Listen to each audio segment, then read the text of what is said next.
জাতীয় নির্বাচনের তফসিল ডিসেম্বরে হবে বলে আভাস দিয়েছেন প্রধান নির্বাচন কমিশনার এম নাসির উদ্দিন।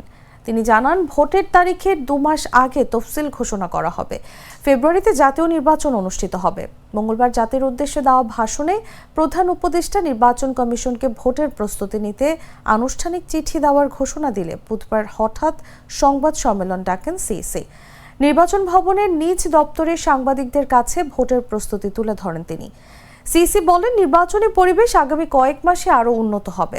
আমাদের প্রস্তুতি আমরা অনেক আগের থেকে নিচ্ছি। ফেব্রুয়ারিতে নির্বাচন করার জন্য বিভিন্ন চ্যালেঞ্জ থাকা সত্ত্বেও আমরা কিন্তু আমাদের প্রস্তুতি এগিয়ে নিচ্ছি। আমাদের কোনো প্রস্তুতিতে ঘাটতি হবে না। তফসিল কবে দেবেন এমন প্রশ্নের জবাবে সিইসি বলেন, ভোটের তারিখের 2 মাস আগে তফসিল ঘোষণা করা হবে।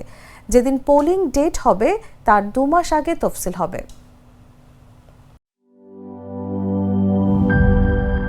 বান্ডেল থাকলে প্রতি সেনমানিতে টাকা বাঁচবে। বিকাশ সেনমানি বান্ডেল কিনে জিতুন প্রতি লেনদেনে।